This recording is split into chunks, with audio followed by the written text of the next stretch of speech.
Merci Amine. Je veux juste rebondir sur ce que tu viens de dire par rapport aux étudiants, que je voudrais féliciter l'association pour leur passion et leur activité, et leur dire que factuellement, il a été prouvé que le fait de participer et organiser des activités associatives en tant qu'étudiant permettait de diminuer le taux de burn-out chez ces étudiants. Donc je veux non seulement vous contribuer, vous participer et vous aider les étudiants à être mieux instruits, mais vous contribuer à votre propre bien-être en étant moins exposés au burn-out. Alors, j'espère que l'audience n'est pas biaisée et que ceux qui sont là sont seulement ceux qui ont eu un burn-out. Ce serait dommage. Mais je voudrais juste poser 3 questions et juste par levée de main. Parmi vous, ceux qui sont familiers avec le concept de burn-out Très bien. Alors, qui sont ceux qui croient que le burn-out est un vrai problème? La moitié de la salle. Et ceux qui, au contraire, pensent que c'est une mascarade qui n'existe pas et qui est dramatisée par les médias et l'opinion publique? Personne, super. Ben, c'est bien, parce que ça me facilite la tâche.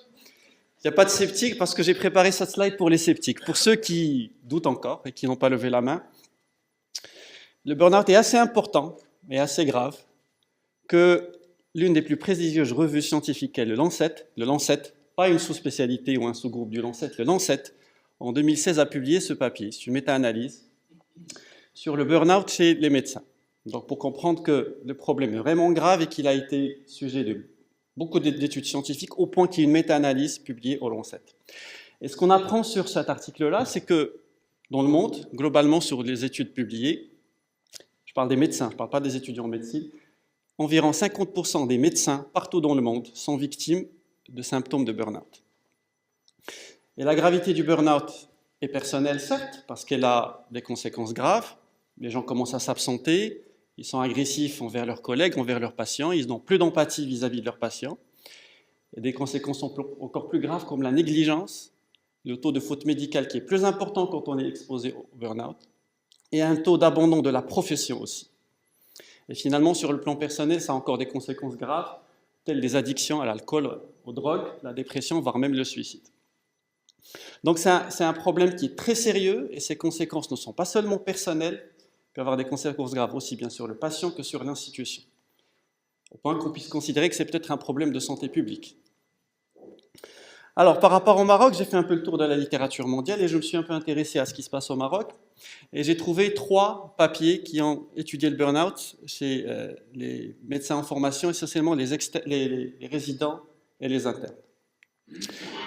À la Société marocaine de chirurgie, il y a 2 ans, on a fait un travail sur les résidents de chirurgie à Rabat. On a trouvé que 58% d'entre eux étaient en burn-out assez sévère.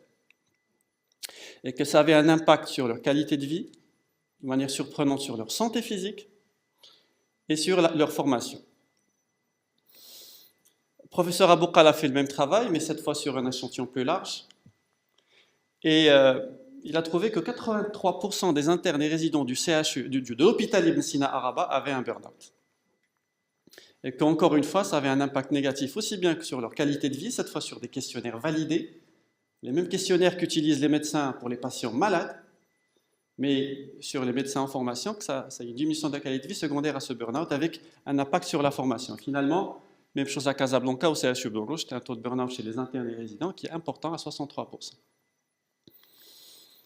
Alors, qu'en est-il des étudiants en médecine? Est-ce que les étudiants en médecine sont une population qui est exposée au burn-out? Alors, à votre avis? Oui.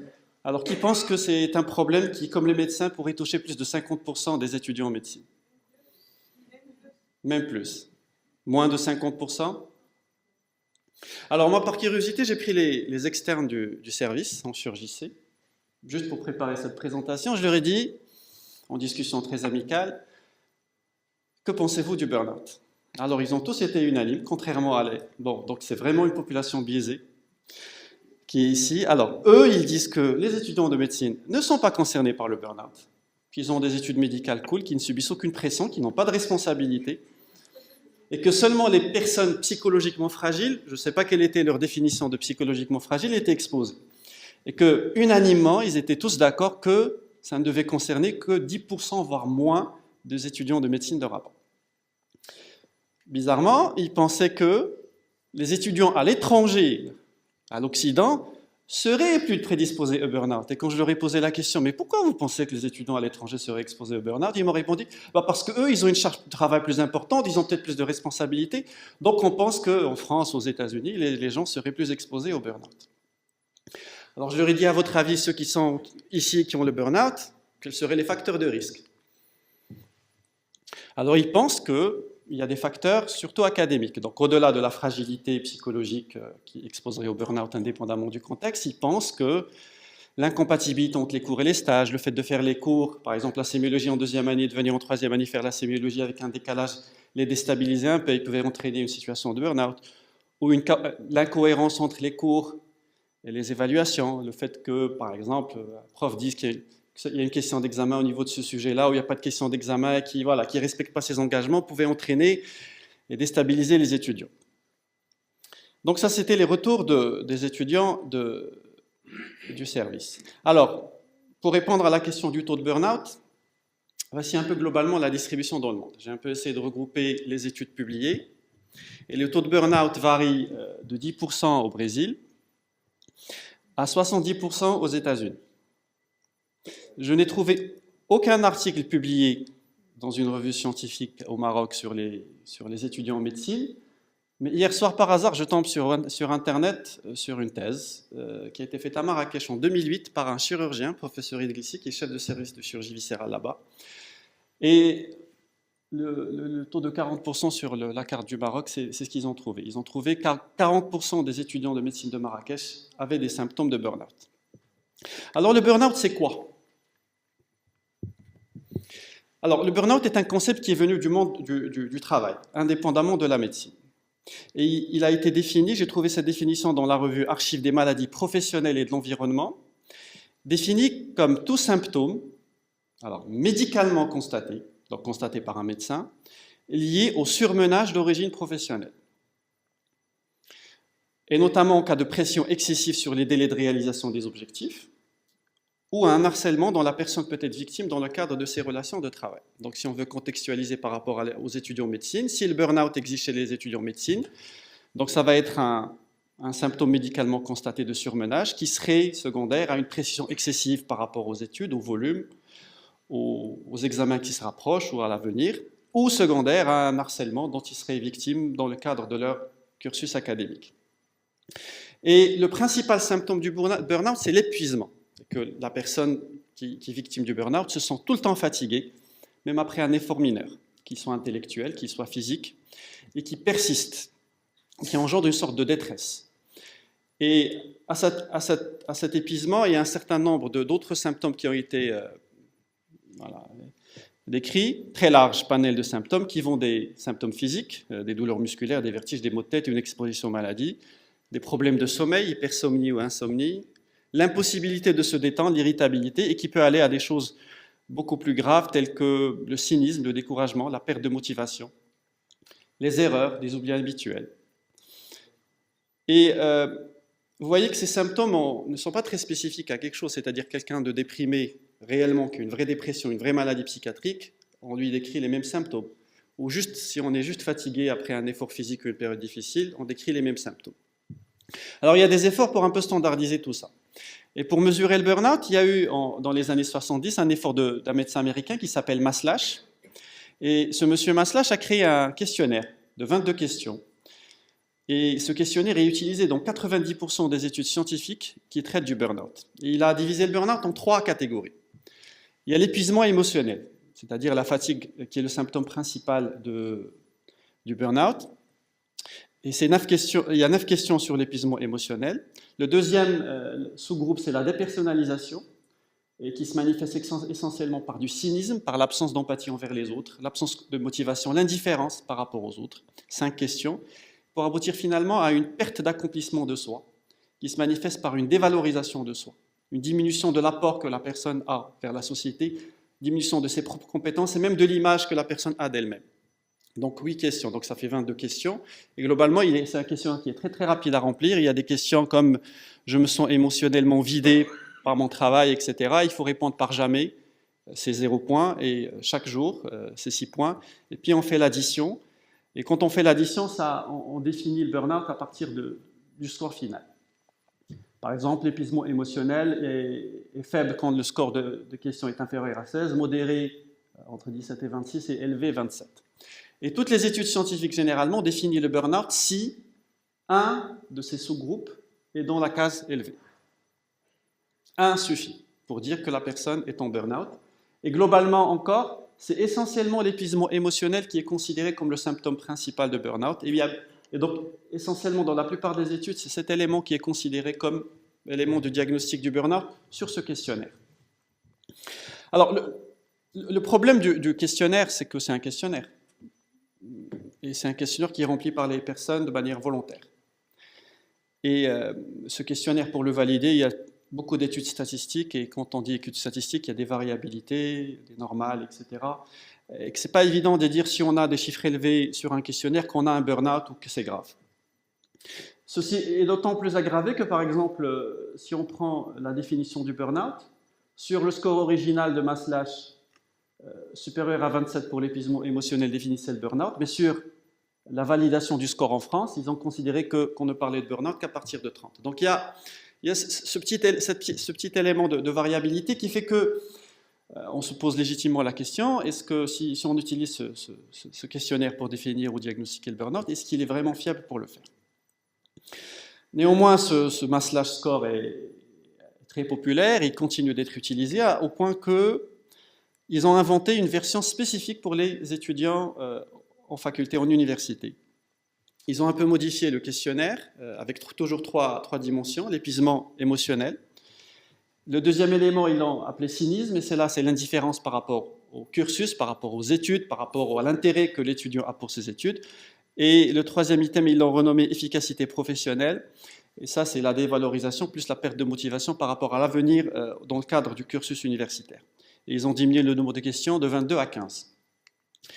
Il y a une version française qui a été validée en 2017, mais qui n'est pas disponible en ligne. Donc je vous mets la version juste anglaise pour avoir une idée à quoi ça ressemble. Donc il y a des questions du genre, je me suis émotionnellement drained, fatigué par mes études, et il faut répondre de 0 à 6, jamais à chaque jour. Il y a des questions comme assister au cours à l'amphi ou en classe est une contrainte pour moi. Il y a des questions du genre je me sens moins intéressé par mes études, etc. Donc il faut répondre à ces questions. Et depuis quelques années, on va dire 3-4 ans, pour les étudiants en milieu universitaire, c'est le questionnaire qui est utilisé dans la plupart des articles pour définir le burn-out chez les étudiants en universitaire. Ce n'est pas spécifique à la médecine. Mais comme je l'ai dit, le problème du questionnaire, c'est que c'est un questionnaire. Et donc, il n'y a pas de critères de diagnostic validés et que le questionnaire ne donne pas un diagnostic médical du burn-out. Et puis, comment faire la part des choses entre un burn-out, entre quelqu'un qui vit une situation difficile, stressante, ce qui est normal, nous vivons tous une situation difficile, stressante, que nous gérons difficilement, des périodes difficiles dans la vie. Ça ne veut pas dire forcément qu'on est en burn-out. Et de l'autre côté, il y a la gravité, la vraie maladie psychiatrique, la dépression, qui est une névrose, qui nécessite une prise en charge médicale parfois urgente. Et donc, comment faire la part des choses entre situation difficile de vie et dépression? Donc, il y a des efforts dans la littérature qui ont essayé de répondre à cette question, et ce que j'ai trouvé de plus pertinent comme définition du burn-out est la suivante. Le burn-out est une dépression, mais c'est une forme atypique de dépression. Elle a 4 caractéristiques qu'il a définies de la dépression typique maladie. La première, c'est la réactivité de l'humeur, c'est-à-dire que la personne qui est en burn-out, même si elle a des symptômes de dépression, quand il y a un événement heureux qui survient, elle réagit de manière positive, contrairement à quelqu'un qui a une vraie dépression qui ne réagirait pas. Donc cette réactivité de l'humeur est un élément qui différencie quelqu'un qui a une dépression réelle d'une dépression atypique qu'on pourrait définir de burn-out. La deuxième chose, c'est qu'il ne faut pas qu'il y ait une maladie psychiatrique diagnostiquée par un professionnel. C'est-à-dire que quelqu'un qui est diagnostiqué en dépression, il a une dépression, il n'est pas une burn-out. Par contre, quelqu'un qui n'a pas de diagnostic médical de dépression, mais qui présente des symptômes qui ressemblent à la dépression, rentrerait dans ce cadre. Mais surtout, le facteur le plus important, c'est que le burn-out survient secondairement à un facteur stressant clairement identifié, et plus généralement d'origine professionnelle. Et que les symptômes du burn-out disparaissent après cessation du facteur stressant, quelques semaines, voire quelques mois. Et cette définition est importante en dehors du cadre estudiantin parce que, par exemple, en Suède, le burn-out est reconnu comme maladie professionnelle.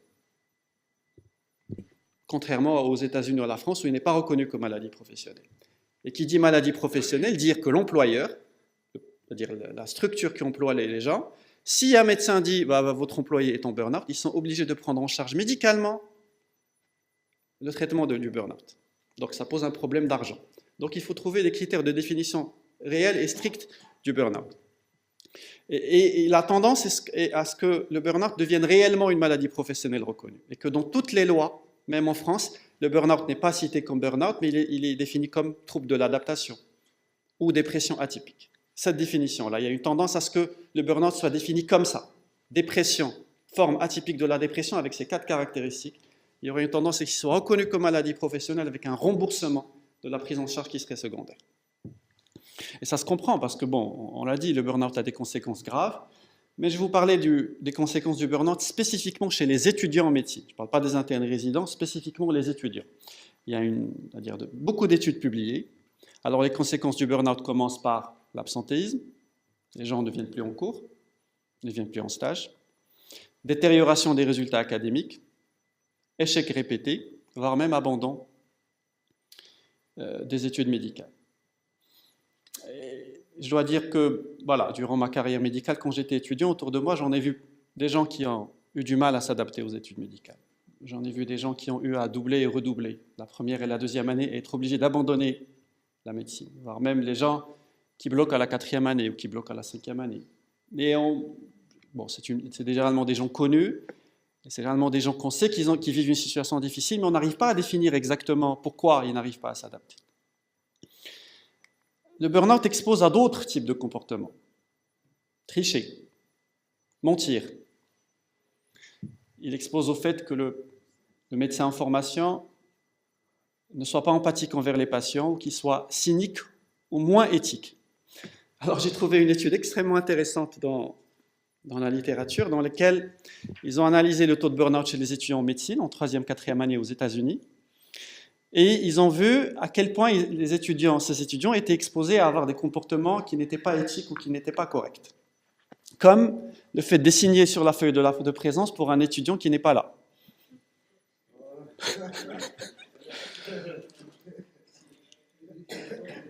Ou bien laisser un autre étudiant copier durant les examens. Ou bien dire que, oui, le patient a eu le bilan alors qu'il n'a pas eu. Ou déclarer un bilan normal alors que vous ne l'avez pas vu. Je sais. C'est quand même un article pas mal. Et du coup, ils ont trouvé que les étudiants qui étaient plus prédisposés à avoir ce genre de comportement étaient ceux qui étaient exposés à des signes de burn-out. Et au-delà de l'impact sur la formation, sur le plan personnel, comme on l'a dit, le burn-out a un impact sur la santé physique avec des troubles somatiques, des problèmes relationnels, les gens entre eux commencent à avoir une attitude agressive, une augmentation de l'addiction à des substances psychotropes ou à l'alcool, ou voire même des idées suicidaires. Tout ça est factuel et montré dans plusieurs études. Alors, je veux juste, pour être complètement objectif par rapport aux résultats de ces études-là, comme les gens qui sont présents dans cette salle, alors quand on veut faire une étude sur le burn-out, on fait un questionnaire, on contacte les gens de manière globale, et il n'y a que des volontaires qui répondent aux questions. Mais le taux de participation varie de 30 à 60%, jamais au-delà de 60%. Et le risque dans ce genre d'études est qu'il y ait seulement les gens qui ont le burn-out et qui sont intéressés par la question qui répondent. Donc il y a une prédisposition à ce qu'il y ait un biais de sélection des gens qui répondent. Donc, comme probablement dans cette salle. Néanmoins, ça donne une idée de l'impact que peut avoir le burn-out sur les gens dans ce contexte-là. Alors, si on se concentre spécifiquement sur les études qui ont été faites au Maroc, il n'y a que les internes et résidents qui étaient concernés. Alors, il y a une altération de la qualité de vie prouvée même sur des questionnaires validés chez les résidents et les internes en burn-out. De manière surprenante, une altération de la santé, un risque d'être addictif aux psychotropes et à l'alcool, l'anxiété, la dépression, voire même les idées suicidaires. Sur l'étude qui a été faite à Rabat par professeur Aboukali à Casablanca, les 3 derniers éléments ont été retrouvés de manière systématique. Alors pourquoi ? Ben, on se pose la question, alors qu'est-ce qui exposerait les étudiants en formation à être en burn-out? Alors, dans la littérature, il y a deux types globalement de causes, les causes personnelles et les causes académiques. On va commencer par les personnelles. Je vais juste vous exposer les résultats, après leur analyse, leur interprétation pour avoir ensemble. Alors, ce qui est montré, c'est que le risque de burn-out augmente avec l'âge et avec le degré académique. Plus on avance dans la carrière médicale, plus on est exposé au burn-out, avec un maximum au niveau du résidanat. Et encore, voire même quand on voit un peu les études longitudinales, quand on devient médecin, on est encore plus exposé au burn-out que quand on est résident. Il n'y a pas vraiment de conclusion par rapport à l'exposition par rapport au sexe, sauf en Chine, où sur une méta-analyse de 30 études publiées sur le burn-out chez les étudiants en médecine, il est clairement démontré que les hommes, en Chine, les étudiants hommes sont plus exposés au burn-out que les femmes. Alors aux États-Unis, il semblerait que les étudiants étrangers et les étudiants issus de minorités soient moins exposés au burn-out que les natifs, que les caucasiens ou que les blancs, parce que bon, ils disent, il y a toujours white, non-white dans leurs études. Ils expliquent ça par le fait que les étrangers sont généralement hyper sélectionnés, c'est les plus brillants et les plus téméraires qui arrivent à faire des études aux États-Unis, que les minorités sont tellement exposées à l'adversité depuis qu'ils sont jeunes, quand ils arrivent aux études médicales, ils sont beaucoup mieux préparés et beaucoup plus forts pour subir la pression des études médicales. Tout à fait logique, les gens qui ont un support social fort sont moins exposés au burn-out, qu'il soit familial ou amical, voire même institutionnel, alors que les gens qui, voilà, sur le plan strictement personnel, qui ont une maladie grave, qui ont des problèmes familiaux, qui ont des décès dans la famille, ou qui ont des problèmes financiers, sont exposés au burn-out. Et le problème se pose essentiellement aux États-Unis, où les étudiants font des études à crédit, où les étudiants doivent travailler pour pouvoir boucler la fin du mois. Et il est prouvé chez eux que ces étudiants-là sont beaucoup plus exposés au burn-out que les étudiants qui ne le sont pas. Intéressant, ceux qui ont choisi la médecine par conviction, ceux qui ont fait la médecine comme étant le premier choix, et ça sur l'étude de la thèse de Marrakech que j'ai trouvée hier, alors ils ont trouvé que ceux qui ont choisi la médecine par vocation, parce qu'ils ont choisi de le faire et pas parce qu'ils l'ont fait, ils n'avaient pas le choix ou parce qu'ils n'ont pas trouvé mieux, étaient moins exposés au burn-out. Et même la motivation pour faire médecine, que ceux qui à la base disent on fait médecine parce qu'on veut aider notre prochain, on veut, voilà, pour des raisons humanitaires, étaient moins exposés au burn-out que ceux qui disaient on fait médecine parce qu'on veut gagner plus d'argent, pour avoir un statut social, etc. Ce côté idéaliste semblerait avoir un impact. Et en plus, comme j'ai dit tout à l'heure, les étudiants qui sont beaucoup plus impliqués dans des activités associatives, etc., seraient moins exposés au burn-out. Là, on rentre dans un territoire un peu plus gris, la résilience. Alors, pour parler de fragilité psychologique et la définir, c'est compliqué. Et résilience est un mot anglais, dont je n'ai pas trouvé de traduction en français correcte. Se définit par la capacité de récupérer et de s'adapter de manière rapide en cas de difficulté, la capacité de rebondir en cas d'adversité. Et ça, c'est une caractéristique que beaucoup de gens dans le leadership essaient de transmettre ou d'enseigner aux jeunes. Et dans un travail assez intéressant dans lequel ils ont pris tous les étudiants, sur 3 ans, ils ont fait un questionnaire burn-out à J1, puis 2 ans plus tard, et ils ont pris les étudiants qui n'ont pas été exposés au burn-out pour voir leurs caractéristiques, pour essayer de comprendre qu'est-ce qui les différencie. Ils n'ont pas vraiment trouvé de conclusion pour dire, voilà, c'est quoi un étudiant résilient, un étudiant qui ne l'est pas. Mais il semblerait que, intrinsèquement, ceux qui ont la capacité de rebondir rapidement seraient moins exposés au burn-out. Le problème est le suivant. Dans les études qui ont comparé les gens qui ont été acceptés aux études médicales aux États-Unis, c'est-à-dire, ils viennent de passer le concours ou la sélection pour accéder aux études médicales. Et ils ont vu leur taux de burn-out comparé aux autres qui n'ont pas fait médecine.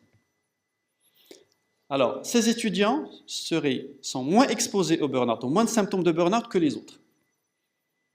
Et les gens expliquent ça en disant, écoutez, quand un étudiant qui vient faire médecine, à la base il est brillant, il vient d'un contexte où il est déjà confiant, il passe une sélection difficile qu'il réussit par rapport à d'autres pour accéder à des études prestigieuses. Donc quand il fait son premier pas dans les études médicales, gonflé à bloc. Il a le moral, il n'est pas exposé au burn-out, contrairement aux autres qui n'ont pas fait médecine. Mais voilà ce qui se passe quand on fait médecine. au fur et à mesure qu'on avance dans la carrière médicale, les autres, leur taux de burn-out ne change pas, le nôtre, il monte. On part d'une population brillante, intelligente, qui à la base est rentrée confiante, sans burn-out, et qui aboutit à ça. Donc il y a probablement autre chose que le personnel. Et du coup, dans la littérature, il y a beaucoup de choses qui ont été étudiées par rapport à l'académique. Alors, je vais vous donner quelques idées qui sont sorties d'une revue de la littérature. Alors, il semblerait que quand les étudiants perçoivent de manière négative leur environnement de formation, le taux de burn-out, le risque de faire burn-out est augmenté 1,5 fois. Il reste à définir ce que c'est que l'environnement de formation. Alors, l'environnement de formation est complexe, il englobe beaucoup de choses, et dans la littérature, j'ai un peu listé les choses qui ont été décrites, comme le manque de support des encadrants et des institutions. Quand les étudiants sentent que leur formation n'est pas une priorité pour leurs encadrants. Quand le circuit de l'étudiant dans les stages et dans les services, qu'ils sentent qu'il se fait de manière désorganisée ou non adaptée. Quand ils subissent de mauvais traitements, voire même la méthode de notation dans les examens aurait un impact sur le burn-out. Par exemple, sur beaucoup d'études, de manière surprenante, le système de notation classique basé sur échelle, c'est-à-dire des notes qui différencient les gens, ou un système de A, B, C, D, E, F, augmentait le risque de burn-out quasiment de 2 fois. Et quand on transformait ce système de notation en 2 choses, échec et réussite, le taux de burn-out diminue. Parce que quand il n'y a plus cette ségrégation par la note et que tout le monde est similaire sur le résultat, il y a moins de sensibilité, il y a plus de cohésion, il y a plus de collaboration, les gens se sentent moins discriminés et ils sont beaucoup plus dans la participation. Sans pour autant que les résultats globaux ne diminuent, c'est-à-dire que quand on compare les groupes chez qui on a fait ce système par rapport aux autres, il y a un système de notation clair qui permet de différencier les meilleurs, c'est-à-dire les super excellents des moyens. C'est-à-dire quand on passe à ce système-là, les notes ne changent pas. C'est-à-dire le niveau global des connaissances des gens est le même. Sauf que le vécu des étudiants et leur réaction par rapport à ça change. L'autre élément qui est largement étudié dans la littérature par rapport à tout ce qui est académique, c'est les mauvais traitements. Et les mauvais traitements ont une définition aux États-Unis par rapport aux étudiants. Il est défini comme le manque de respect pour la dignité des personnes avec un impact négatif sur la formation médicale. Et ils ont spécifiquement identifié ce que c'est qu'atteinte à la dignité. C'est tout ce qui est harcèlement, qui soit sexuel. Toute discrimination par la race, la religion, l'ethnie ou le sexe. Toute humiliation subie ou punition psychologique ou physique ou par l'utilisation de moyens d'évaluation académique, c'est-à-dire l'utilisation de la notation comme punition à un comportement de l'étudiant qui n'a pas de rapport avec le niveau académique. Et j'ai été surpris de trouver cette statistique sur une large méta-analyse de 51 articles publiés. Et il semblerait que dans le monde, 59% des étudiants rapportent avoir été victimes de mauvais traitements. Et que dans la quasi-totalité des fois, un harcèlement verbal par les encadrants. Alors, je voudrais juste clarifier le point qui est important. Parce qu'ils sont allés loin dans ce travail. Ce qui est perçu comme un mauvais traitement par l'étudiant ne l'est pas forcément perçu par l'encadrant. Parce que la motivation des encadrants n'est pas la même. C'est-à-dire que devant une situation spécifique, les encadrants vont avoir un comportement avec l'arrière-pensée d'entraîner un changement de comportement ou une modification positive chez l'étudiant. Sauf que l'étudiant ne le perçoit pas de la même manière. Et que dans beaucoup de situations, il y a une confusion entre l'objectif de l'enseignant et la méthode qu'il utilise pour transmettre un message et la perception de l'étudiant de ce message-là.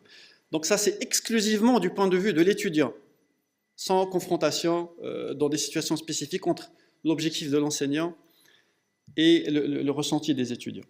Mais pour revenir au ressenti des étudiants dans cette même étude, donc 83% des étudiants ont été disent avoir été victimes de mauvais traitements de la part des enseignants ou des résidents. Et que quand on est dans la case mauvais traitement répété, le taux de burn-out montait de manière très significative.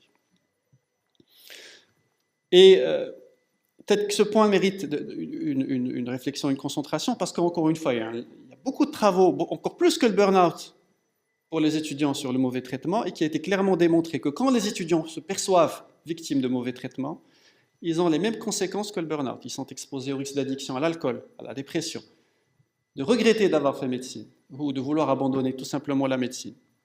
Ils ont un faible taux de satisfaction professionnelle, et ces étudiants disent ne jamais vouloir faire de carrière universitaire. De manière surprenante, la charge de travail, c'est-à-dire la quantité de travail, ne semble pas avoir un impact sur le burn-out. Que ce soit sur le plan de la quantité de choses à apprendre, du nombre de patients qu'on a à prendre en charge, ou du rythme des gardes par rapport aux étudiants, quasiment aucune étude n'a montré que ça avait un impact. Par contre, quand ces étudiants sont exposés à des patients difficiles, quand ils sont exposés à un décès de patients dont ils ont la responsabilité de prise en charge, ou quand ils ont des activités non valorisantes, comme aller chercher des bilans ou tout ce qui ressemble à ça, quand ils jugent que ces activités n'apportent rien à leur formation, ils sentent qu'ils sont beaucoup plus exposés au burn-out. Alors, de manière encore spécifique sur les travaux qui ont été faits au Maroc chez les internes et résidents, par rapport à tout ce qui est académique, par exemple chez les résidents de Rabat, il y a eu une corrélation entre le travail d'équipe. Alors, quand ils considèrent qu'il n'y a pas un esprit d'équipe dans laquelle ils sont beaucoup plus exposés au burn-out. Et c'était quasiment le seul élément qui les exposait au burn-out dans le sens de l'environnement de formation. Alors, sur les autres études sur les internes et résidents, ils étaient beaucoup plus exposés quand ils sentaient que l'accompagnement était insuffisant, que les seniors étaient insatisfaits d'eux. C'est-à-dire quand l'étudiant ou le médecin en formation sent que son enseignant n'est pas satisfait de son travail, il est beaucoup plus exposé au burn-out. Et quand les gens ont peur de faire des erreurs médicales. Alors, comment prévenir le burn-out? Est-ce qu'on peut le prévenir, le burn-out, chez les étudiants?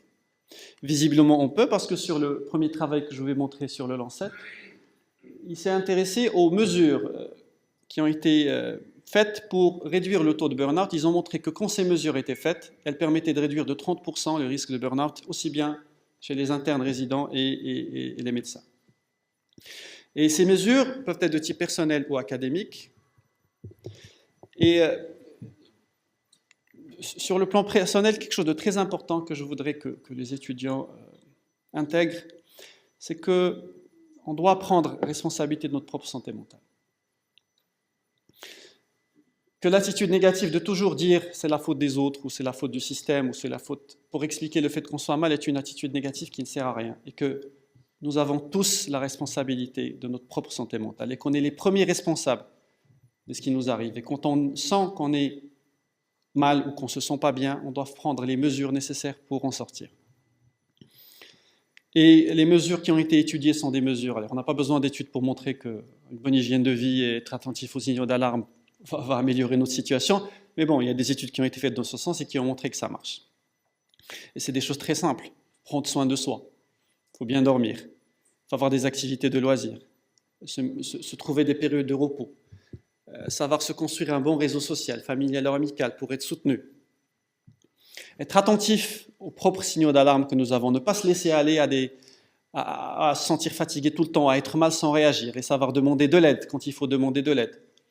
Communiquer et exprimer ses émotions autour de nous et être toujours dans une philosophie d'amélioration personnelle. Il y a beaucoup de choses qui sont disponibles aujourd'hui, on a la chance d'avoir beaucoup de ressources disponibles sur Internet, sur YouTube et même autour de nous, des formations sur le développement personnel, sur la gestion du stress, la gestion des conflits, comment mieux communiquer qui vont nous permettre tous d'être mieux dans la gestion de notre santé psychologique.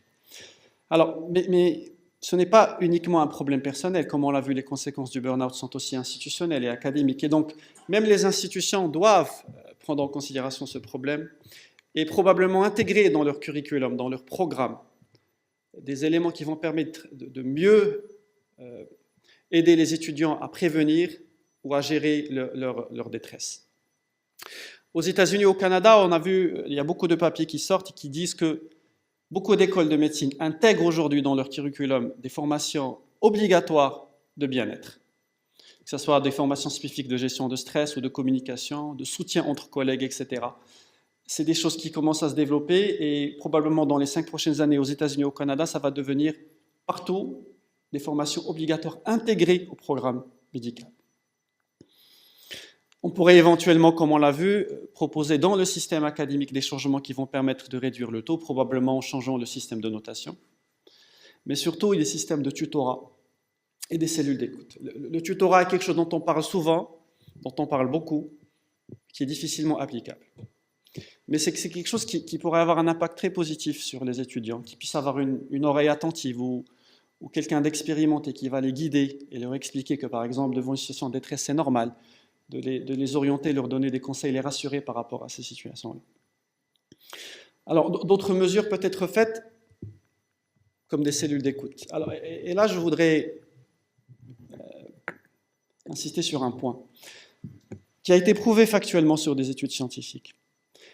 Dans les universités où il y a eu des cellules d'écoute, ou des systèmes qui permettent de dire aux étudiants, s'il vous plaît, si vous vous sentez mal, venez nous voir, on va vous prendre en charge. Les étudiants ne viennent pas. Pourquoi ils ne viennent pas? Parce qu'ils disent, si on vient, les gens vont savoir qu'on est mal, et les gens parlent. Et partout, je suis sûr que vous l'avez vécu, vous passez dans le couloir, vous entendez des collègues parler, « Ah oui, tu as vu l'autre, il est dépressif, ou l'autre... » Avec toujours une espèce de jugement négatif des gens qui sont fragiles. J'irai encore très loin. Ma première version de la présentation incluait une expérience personnelle de burn-out quand j'étais étudiant. Et en me concertant avec mes collègues, en leur disant, voilà, je vais dire, pour un peu donner de l'intérêt à la présentation, je vais parler de mon expérience personnelle. Ils m'ont dit, non, attention, ne fais pas ça. Ah non, les gens sont sévères, ils vont te juger, tu es chirurgien. Si tu dis que tu es psychologiquement fragile, tout le monde dira de toi que tu es dépressif, psychologiquement fragile. Alors là, je parle de mes amis, c'est-à-dire une population qui est consciente du phénomène de burn-out, qui est consciente que c'est un discours qui est illogique, mais voilà. Mais l'impact du regard de l'autre est tellement puissant qu'il empêche les gens de venir dire « je me sens mal, aidez-moi ». Et là, il y a un changement de dualité qui doit s'opérer, parce que si on ne comprend pas que tout le monde ici, tout le monde partout, peut être exposé à un moment de sa vie à être fragile ou à être dépassé par les événements au point d'être en burn-out, et si on ne comprend pas qu'à ce moment-là, c'est à ce moment-là qu'il faut les aider, qu'il faut les comprendre et ne pas les juger et les prendre en charge, sur le chemin, on va en perdre. Déjà, on va perdre beaucoup de gens qui peuvent avoir une contribution positive à la société et qu'on va juste délaisser sur le chemin et avancer. Et ce qui est recommandé actuellement à l'étranger, pas chez nous, c'est que ces cellules d'écoute soient indépendantes de la faculté, pour que les gens soient un peu plus confiants et qu'ils aillent demander de l'aide quand ils ont besoin de demander de l'aide. Autre chose que les institutions peuvent faire, c'est de faire régulièrement des enquêtes et des questionnaires pour mesurer la santé mentale de leurs étudiants. Aux Pays-Bas, à échelle médicale, chaque année, il est obligatoire de répondre à des questionnaires sur burn-out, qualité de vie, environnement de travail, relations entre collègues. Ils sont obligés de le faire, évalués par l'institution avec des mesures d'assistance en cas de problème. Ça se fait même dans certaines universités, mais ce n'est pas systématique, c'est exceptionnel.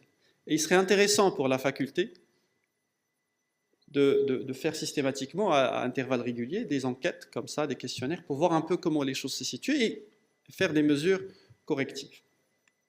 Et quand on arrive à détecter les gens qui sont en burn-out, il faut avoir des structures qui peuvent faciliter l'accès aux soins, consulter un spécialiste, des structures indépendantes, encore une fois, pour éviter le problème de jugement ou de discrimination. Alors, je vais conclure en disant, par 4 slides, et dire,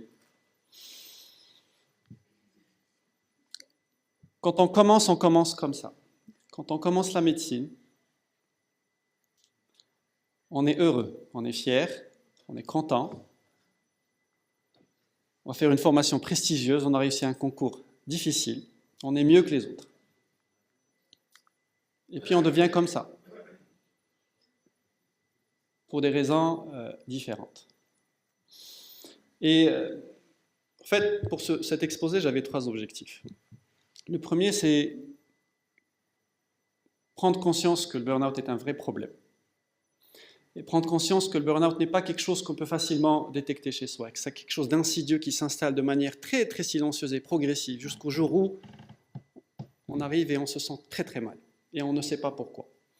Et déjà, le fait de pouvoir mettre un doigt sur le mal et dire, voilà, je me sens mal parce que je suis en burn-out, et que le burn-out est largement étudié dans la littérature, et vous pouvez avoir des réponses à vos questions sur c'est quoi et c'est pourquoi et comment je peux le gérer, c'est déjà un premier pas pour se sentir mieux. Et la deuxième chose que je voulais vous dire, c'est que notre bien-être psychologique est d'abord notre propre responsabilité, et que nous devons prendre soin de nous-mêmes et veiller à avoir une vie équilibrée. Et bien sûr, poursuivre nos rêves et avoir une réussite académique et professionnelle, mais en étant bien avec soi-même. Et donc, on doit prendre soin de nous-mêmes par des mesures préventives, une bonne hygiène de vie, une bonne qualité de vie, et savoir s'arrêter quand il faut s'arrêter, savoir ménager des temps de repos quand il faut le faire, et surtout savoir demander de l'aide quand on est dépassé. Et finalement, je voudrais dire qu'à échelle institutionnelle, en étant très optimiste, si on considère que nous avons 3000 étudiants de médecine ici à la faculté aujourd'hui, mais si on prend l'estimation la plus optimiste que 10% d'entre eux seraient en burn-out, ce qui est très très optimiste, c'est-à-dire qu'il s'agit de 300 étudiants qui sont exposés à un burn-out probablement sévère, et que ce sont 300 étudiants qui sont à risque d'échec, de redoublement, d'être mal formés, d'être victimes d'addiction, ou d'avoir des idées suicidaires. Et nous ne sommes pas dans un pays où il y a un surnombre de médecins. Nous ne sommes pas dans un pays où, dans les statistiques, on est au top. On fait partie des pays où, statistiquement, on a un nombre de médecins par population qui est dramatique. Et on ne peut pas se permettre de perdre ces personnes-là. Et on a la responsabilité de les récupérer. Et si on extrapole ce chiffre sur 5 facultés de médecine et probablement 8, ce chiffre passerait de 300 à 800, voire 1000. Donc, institutionnellement, on doit prendre soin de nos étudiants et on doit, plus que d'autres pays, travailler pour qu'ils soient bien dans leurs études et qu'ils aient une meilleure santé mentale. Je vous remercie.